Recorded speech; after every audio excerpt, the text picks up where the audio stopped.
Imaginez un instant. Vous avez 27 ans, votre premier film vient de battre un record vieux de 40 ans, détenu par un certain Steven Spielberg. Hollywood vous voit déjà comme le prochain génie. La Fox vous confie l'un de ses plus gros blockbusters Marvel, Lucasfilm vous approche pour un film Star Wars. En quelques mois, vous passez du statut du jeune réalisateur prometteur à celui d'un espoir absolu du cinéma américain. Vous avez littéralement le monde à vos pieds. Puis, 3 ans plus tard, tout s'effondre. Vous êtes blacklisté, votre blockbuster Marvel devient l'une des plus grandes catastrophes du genre. Et derrière cet échec se cache une production chaotique, remplie de tensions, de décisions absurdes et de rebondissements presque plus fous que le film lui-même. Cette histoire, c'est celle de Josh Trank, l'histoire d'un homme qui a vu son rêve hollywoodien se transformer en cauchemar. Et pour comprendre comment une ascension aussi fulgurante a pu se transformer en chute aussi brutale, il faut revenir au film qui a tout fait basculer. Les 4 Fantastiques, la version de 2015. Un film qui n'aurait jamais dû exister sous cette forme. Pour comprendre comment Josh Trank en est arrivé là, il faut revenir en arrière, bien avant les 4 Fantastiques. Et ce qui est fascinant dans son histoire, ce n'est pas seulement qu'il était talentueux, c'est que tout, dans son début de carrière, semblait le préparer à devenir un grand réalisateur. Joshua Benjamin Trank naît le 19 février 1984 à Los Angeles. Son père, Richard Trank, est documentariste. Il travaille dans le cinéma et remportera même un Oscar en 1998 pour le meilleur documentaire. Donc Josh ne grandit pas loin d'Hollywood, il grandit dedans. Le cinéma pour lui, ce n'est pas un rêve inaccessible, c'est son environnement, c'est presque son quotidien. Très tôt, il s'achète une caméra, il filme tout, il monte ses propres petits films avec le matériel familial, et à 22 ans, il commence déjà à travailler à la télévision en écrivant et en réalisant plusieurs épisodes d'une petite série. Mais le vrai déclencheur, il arrive presque par accident. En 2007, il réalise un court-métrage en hommage à Star Wars. Il le poste sur YouTube, et là, sa vidéo devient virale. Du jour au lendemain, le nom de Josh Trank commence à circuler dans les bureaux d'Hollywood. Il lui faudra attendre simplement 4 petites années pour qu'en 2011, il décroche enfin sa vraie chance. Un studio, la Century Fox, lui confie son premier long métrage. Un projet à petit budget, 12 millions de dollars. L'histoire est super simple, c'est 3 adolescents qui découvrent qu'ils ont des super pouvoirs. Le tout est filmé en found footage, c'est-à-dire comme si les images venaient directement des caméras des personnages. Le film s'appelle Chronicle, et personne ne s'attendait à ce qui allait arriver. Chronicle sort le 3 février 2012, et c'est un séisme. Le film fait plus de 22 millions de dollars dès son premier week-end aux États-Unis, il termine même premier au box-office américain de la même semaine, et au total il rapporte 126 millions de dollars dans le monde pour un film qui en a coûté 12. À Hollywood, ce genre de succès, ça change une carrière en quelques jours. Mais là, c'est encore plus fort. Parce qu'à seulement 27 ans, Josh y devient le plus jeune réalisateur à voir son premier film ouvrir numéro 1 au box-office américain. Le record qu'il vient de battre tenait depuis des décennies par un certain Steven Spielberg. Donc forcément, Hollywood va s'emballer. Et c'est là malheureusement que le piège va commencer à se refermer. Du jour au lendemain, Josh Trank, il n'est plus seulement un jeune réalisateur prometteur. Il devient une promesse, le genre de promesse qu'Hollywood adore fabriquer. Le petit génie sorti de nulle part, le réalisateur capable de prendre un budget minuscule et d'en faire un énorme succès. Et les studios voient en lui un homme qui peut peut-être donner une nouvelle énergie au cinéma de super-héros.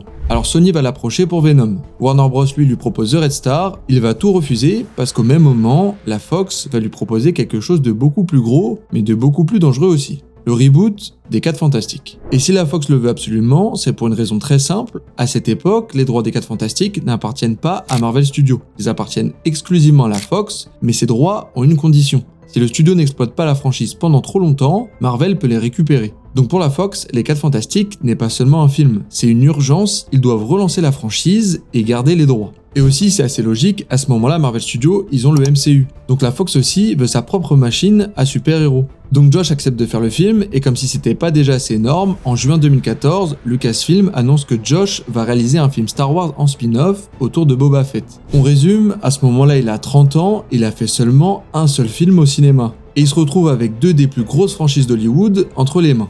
Vu de l'extérieur, c'est un rêve absolu, mais en réalité, c'est peut-être le pire cadeau qu'on pouvait lui faire. Parce que notre jeune réalisateur, il vient de prouver qu'il savait faire un film personnel, nerveux, sombre, mais avec peu d'argent. Et Hollywood, au lieu de lui demander de refaire ce qu'il sait faire, va lui confier une machine à plus de 100 millions de dollars. Et c'est là que commence la vraie erreur. Parce que la Fox et Josh Trank vont faire semblant de vouloir le même film. Alors qu'en réalité, ils ne voulaient pas du tout raconter la même histoire.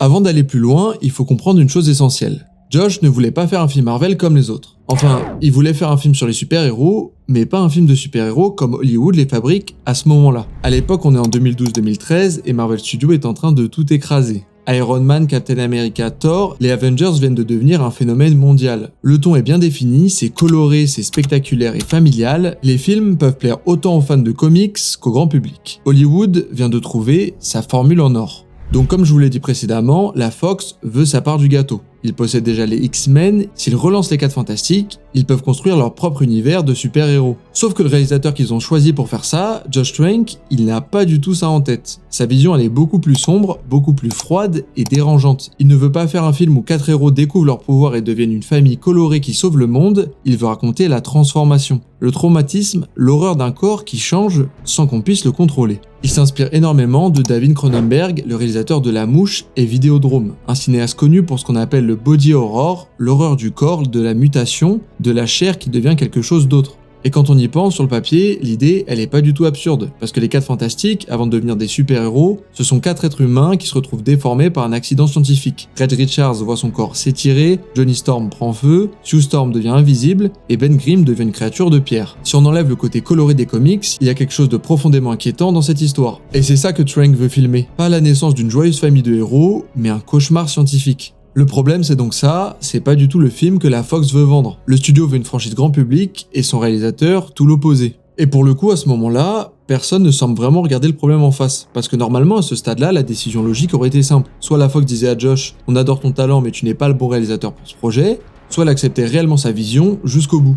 Mais la Fox va faire quelque chose de beaucoup plus dangereux. Elle va lui dire oui, sans vraiment le vouloir. Officiellement, le studio va encourager Trank à faire son film, Le 4 Fantastique de Josh Trank. En réunion, on lui dit même qu'on lui fait confiance, qu'il peut apporter sa personnalité, qu'il peut réinventer la franchise, mais en parallèle, le studio embauche Jeremy Slater pour écrire le scénario. Et Jeremy Slater, lui, c'est un fan absolu de comics. Sa version quand il écrit est beaucoup plus proche d'un film Marvel classique. Plus d'aventure, plus de couleurs, plus de fun, un vrai méchant, une vraie équipe. En gros, Jeremy Slater, il écrit le film que la Fox veut probablement vraiment. Et Josh, lui, de son côté, il essaie de faire le film qu'on lui a promis. Le résultat, c'est que les deux vont travailler ensemble pendant 6 mois, mais ils ne sont d'accord sur rien. Et Josh, du coup, de son côté, il retravaille le scénario dans son coin. Il va même cacher certaines notes de studio à Slater pour éviter qu'elle ne vienne modifier sa direction.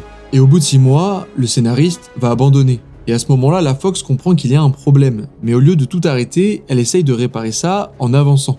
Alors le studio va faire venir Simon Kinberg, le scénariste maison de la Fox, déjà impliqué dans les X-Men. Son rôle est clair, remettre de l'ordre. Mais malheureusement, il arrive trop tard. Parce que la machine est déjà lancée, et surtout, le tournage vient de commencer. Le 5 mai 2014, à Bâton Rouge en Louisiane, le tournage des 4 Fantastiques démarre. La Louisiane a été choisie pour une raison très simple, les crédits d'impôt. Tourner là-bas permet au studio d'économiser énormément d'argent, le budget officiel du film est estimé à 120 millions de dollars, et sur le papier, tout semble en place. Le tournage doit durer 72 jours. Le casting est très solide, Miles Teller joue Reed Richards, Michael B. Jordan joue Johnny Storm, Kate Mara joue Sue Storm et Jamie Bell joue Ben Grimm. Tout est là pour que ça fonctionne, sauf que dès les premiers jours, quelque chose ne va pas. Selon plusieurs sources rapportées par le Hollywood Reporter, Josh Trank commence à inquiéter une partie de l'équipe. Au lieu de diriger ses acteurs en étant au contact du plateau, plusieurs témoins racontent qu'ils s'isolent. Et c'est là qu'arrive l'une des anecdotes les plus célèbres de toute cette production. La tente noire. Oui, une tente noire autour de son moniteur, pour qu'il puisse regarder ce qui est tourné sans que personne le voie vraiment. Entre les prises, toujours selon ses témoignages, il retournait dans sa caravane et parlait très peu à l'équipe. Alors le jeune réalisateur contestera plusieurs aspects de ses récits par la suite, mais quand un film devient un désastre public, les langues se délient souvent dans un seul sens. Donc l'image, elle est terrible, parce qu'elle résume parfaitement ce qui est en train d'arriver. Le réalisateur est littéralement séparé de son propre plateau par une toile noire, et quelque part, c'est tout le film qui est comme ça. Un réalisateur isolé et un studio inquiet, une équipe qui ne sait plus exactement quel film elle est en train de tourner. Et malheureusement, il y a d'autres histoires qui vont s'ajouter à tout ça. Par exemple, il est rapporté que le réalisateur il arrivait souvent en retard. Il y aurait aussi eu des tensions avec certains membres de l'équipe technique, et puis il y a aussi cette histoire complètement lunaire de la maison à Bâton Rouge. En fait, pendant le tournage, Josh, il a loué une grande maison pour pouvoir vivre avec ses chiens. Et selon des rapports de production, ces chiens, ils ont causé environ 100 000 $ de dégâts dans la maison de location. Le propriétaire était assez logiquement très furieux, le studio a dû gérer, et l'affaire devient une anecdote de plus dans une production qui commence à ressembler à un chaos permanent. Mais le plus grave, il est pas là. Parce que pendant que tout ça se passe, le film lui-même commence à perdre sa forme. Les journées deviennent de plus en plus longues, les discussions deviennent plus difficiles, et la ligne artistique du film est de moins en moins claire. Josh Trank essaie de défendre sa vision sombre, mais le studio commence à s'inquiéter de ce qu'il voit. Et à un mois de la fin du tournage, un problème énorme apparaît. Le film n'a pas vraiment de fin. Vous avez bien entendu, ils sont en train de tourner un blockbuster à plus de 100 millions de dollars et personne ne sait vraiment comment le film va se terminer. La version initiale de Trank prévoyait un climax beaucoup plus ambitieux, plus spectaculaire avec une vraie montée finale, mais la Fox coupe cette idée. Pourquoi ? Pour économiser de l'argent. L'idée de tourner une fin plus tard pendant les reshoots, et là, on comprend vraiment à quel point la production est fracturée. C'est souvent comme ça que les catastrophes de studio se fabriquent. Pas une seule grande décision absurde, mais une suite de petits compromis. On tourne maintenant, on réparera plus tard, on verra au montage, on fera des reshoots. Sauf qu'à force de repousser les problèmes, ils finissent par revenir beaucoup plus gros. Le tournage se termine le 23 août 2014, et à ce moment-là, officiellement, le film est dans la boîte. Mais en réalité, le cauchemar ne fait que commencer, parce que maintenant, la Fox va regarder ce que Josh Trank a vraiment tourné. Et elle ne va pas du tout aimer ce qu'elle va voir.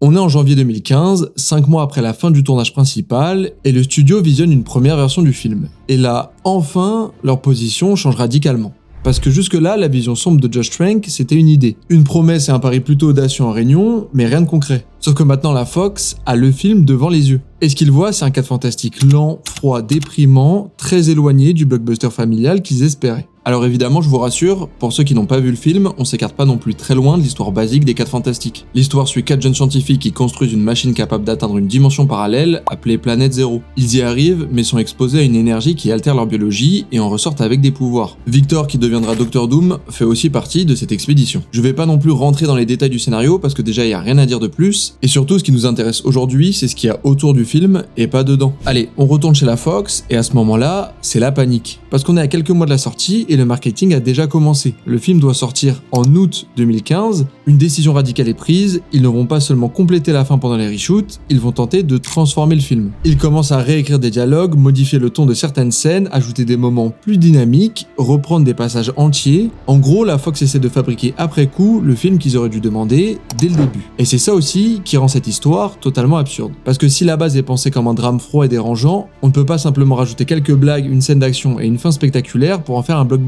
Marvel. Le résultat risque forcément d'être étrange, et c'est exactement ce qui va arriver. Et puis même les reshoots sont très mal pensés, les acteurs ont déjà avancé sur d'autres projets, ils ne sont plus disponibles comme avant. Pour vous dire, même Kate Mara a changé de coupe et de couleur de cheveux. Et quand elle revient pour les reshoots, il faut trouver une solution. Rien de super innovant, simplement une perruque blonde, mais le problème, c'est qu'elle se voit, on la voit vraiment dans le film. Si on regarde bien la version finale du film, on se rend compte qu'on a assemblé des morceaux qui ne vont pas ensemble. Donc la Fox a enfin récupéré le contrôle sur son projet, mais Josh Trank, du coup, il fait quoi dans tout ça ? Bah officiellement, il est toujours le réalisateur. Son nom est au générique, mais dans les faits, son contrôle sur le film semble de plus en plus limité. Selon plusieurs récits de production, les décisions sont maintenant prises par un groupe composé des producteurs, de Simon Kinberg et des dirigeants de la Fox. Trank n'est plus vraiment seul à diriger. Il est entouré et surveillé. La production va déménager à Los Angeles pour terminer les reshoots sur fond vert, le film est livré à temps. Mais à ce stade, c'est plus vraiment le film de Josh Trank, et ce n'est pas non plus vraiment le film que la Fox voulait au départ, c'est autre chose, un film qui a été pensé comme une expérience sombre, puis remonté comme un blockbuster familial, et quand un film n'appartient plus complètement à personne, il devient souvent impossible à défendre.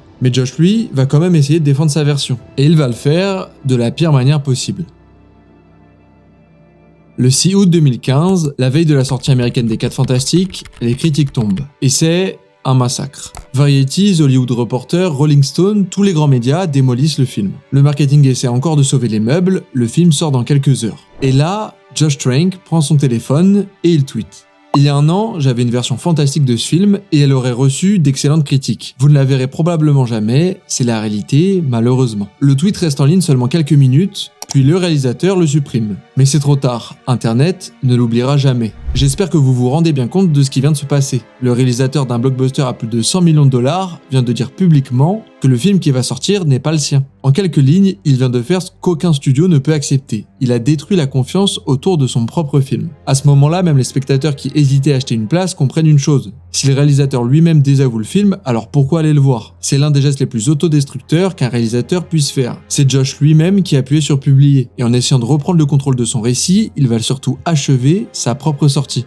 Des années plus tard, Trank y reviendra sur cet épisode. Selon plusieurs médias qui ont couvert un profil du réalisateur, le tweet aurait coûté environ 10 millions de dollars à la Fox. Et Trank aurait reconnu que ces mots lui ont coûté le soutien de collaborateurs et d'amis dans l'industrie. Parce qu'un film raté, ce n'est jamais seulement l'œuvre d'une seule personne. Il y a des acteurs, des techniciens, des monteurs, des scénaristes, des gens qui ont travaillé pendant des mois, et en une phrase, le réalisateur donne l'impression de jeter tout le monde avec le film. Sur le moment, il pense peut-être sauver sa réputation, mais en réalité, il vient donner à Hollywood une raison parfaite de ne plus lui faire confiance. Le film sort donc le 7 août 2015 aux États-Unis, et le résultat est catastrophique. Pour le premier week-end américain, le film fait seulement 26 millions de dollars. Pour vous donner une idée, le 4 Fantastique de 2005 avait ouvert à plus de 56 millions. Sa suite avec le Surfeur d'argent avait fait environ 58 millions. Cette version-là fait 2 fois moins. Pour un blockbuster de super-héros, c'est un démarrage désastreux. Au final, le film rapportera 168 millions de dollars dans le monde, pour un budget de production estimé à 120 millions, mais sans compter le marketing. Autrement dit, le film ne fait pas juste décevoir, il fait aussi perdre de l'argent à la Fox. Et ça, c'est seulement d'un point de vue commercial, parce que les notes du film sont désastreuses. Sur Rotten Tomatoes, le film tombe à 9%. C'est l'un des scores les plus faibles pour un blockbuster de super-héros moderne. Même au Razzie Award de 2016, les anti-Oscars qui récompensent les pires films de l'année, le film est nommé partout. Il remporte 3 prix, le pire réalisateur, le pire préquel et le pire film de l'année, ex aequo avec 50 nuances degrés. Et alors que tout s'écroule autour du film, Josh Trank lui, il perd aussi autre chose. Quelque chose d'encore plus gros, Star Wars. Parce que quelques mois avant la sortie du film Les 4 Fantastiques, en mai 2015, Lucasfilm annonce officiellement que le réalisateur quitte le spin-off, la version officielle est polie, décision personnelle, envie de faire quelque chose de plus petit, aussi une envie de prendre un peu de recul.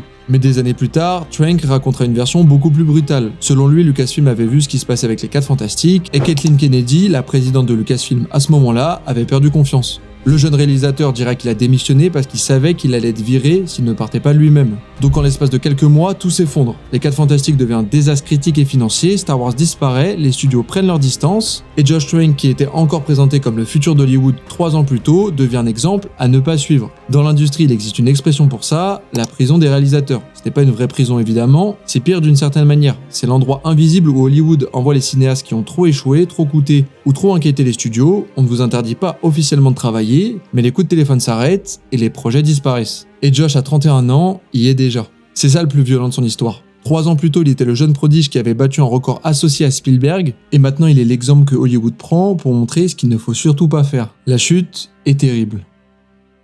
Alors l'histoire pourrait s'arrêter là. Un film raté, une carrière brisée et une franchise enterrée. Mais ce qui rend les 4 Fantastiques de 2015 aussi intéressant, c'est que son échec ne disparaît pas vraiment. Il impacte le futur de beaucoup d'histoires. Je vous explique. Déjà, Josh Trank. Après les 4 Fantastiques, il disparaît complètement pendant 5 ans. Et quand il revient en 2020, ce n'est pas avec un blockbuster. Il revient avec Capone, un film beaucoup plus petit, centré sur les dernières années de Al Capone avec Tom Hardy. Le film sort dans un contexte compliqué, en pleine période Covid, et l'accueil est très mitigé. Alors c'est pas au niveau des 4 Fantastiques, mais c'est pas non plus la renaissance qu'on aurait pu imaginer. Après ça, on n'a eu aucune nouvelle de Josh pendant plus de 5 ans, et il reviendrait cette année en 2026 avec un nouveau film d'horreur. Ça reste quand même très peu de projets par rapport à tout ce qui lui était promis. Alors après Josh, il y a aussi eu son antagoniste de l'histoire, le studio de la Fox, qui a été impacté. L'échec des 4 Fantastiques de 2015 signe aussi l'échec définitif d'une stratégie. Depuis des années, la Fox essaie de garder les 4 Fantastiques en vie au cinéma. Ils savent que ces personnages sont importants, ils savent aussi qu'ils pourraient un jour servir à construire quelque chose de plus grand. Mais après ce film-là, toute l'idée de franchise s'effondre. Pour vous dire, une suite était prévue pour 2017, elle est annulée. Le public n'en veut plus et le studio ne sait plus quoi faire de ces personnages. Et même si le studio va connaître encore de très beaux succès avec Deadpool, Logan ou Deadpool 2, les 4 Fantastiques, eux, restent bloqués. Comme si ce film avait fermé la porte. Puis quelques années plus tard, en 2019, Disney va racheter une grande partie des actifs de la Fox. Et avec ce rachat, les 4 Fantastiques reviennent enfin dans la maison Marvel, à l'endroit où beaucoup de fans rêvaient de les voir depuis des années. Mais ce qui est intéressant, c'est pas seulement le retour des droits, c'est qu'à la différence de la Fox, Marvel Studios va prendre son temps. Pas de film immédiat, pas de reboot précipité, donc pas de retour forcé. Il faudra attendre 10 ans plus tard pour que Disney et Marvel Studios sortent enfin les 4 Fantastiques premier pas. Le film est réalisé par Matt Shakman avec Pedro Pascal, Vanessa Kirby, Joseph Quinn et Ebon Moss-Bachrach. Alors sans rentrer dans une critique complète du film, son existence raconte déjà quelque chose. Les 4 Fantastiques ont enfin une place claire dans un plus grand univers. Ils ne sont plus un projet lancé dans l'urgence pour conserver des droits, ils deviennent enfin une pièce assumée d'un grand univers, et ça change vraiment tout. Le but de cette histoire, ce n'est pas simplement de dire « Fox a raté, Marvel a réussi ». C'est surtout mettre la lumière sur une contradiction très hollywoodienne. Les studios veulent des auteurs, ils veulent une vision, mais seulement si cette vision peut rentrer dans un calendrier, dans une stratégie marketing, et surtout dans une franchise déjà pensée comme un produit. Josh Trank voulait faire son film, la Fox voulait protéger sa franchise. Et au milieu, Les 4 Fantastiques est devenu un objet impossible, un film né d'une promesse que personne n'était vraiment prêt à tenir. Le réalisateur dira que c'est le studio le problème, et le studio dira que c'est le réalisateur. Et ce qui est fou, c'est que les deux ont en partie raison, parce que la vérité elle est beaucoup plus inconfortable. Il n'y a pas un seul coupable, il y a eu une mauvaise rencontre. Un studio qui voulait une franchise Marvel sans vraiment comprendre le réalisateur qu'il venait d'embaucher, et un réalisateur qui voulait imposer une vision d'auteur sans comprendre à quel point une machine de studio pouvait l'écraser. Le résultat, c'est un film que presque personne ne défend, une carrière qui ne s'en remettra jamais totalement, et une franchise qui a dû attendre 10 ans avant d'essayer de renaître. Mais c'est justement ça qui rend l'histoire de Josh Trank aussi fascinante. Ce n'est pas l'histoire d'un mauvais réalisateur, Chronicle prouve que le talent était réel, c'est l'histoire d'un talent arrivé au mauvais endroit, au mauvais moment, dans un système qui n'était pas prêt à lui laisser sa place. Merci beaucoup d'avoir regardé cette vidéo jusqu'au bout. Si elle vous a plu, n'hésitez pas à vous abonner, à laisser un like, ça m'aide énormément. Dites-moi en commentaire votre avis sur le film si vous l'avez déjà vu. Je vous dis à très bientôt.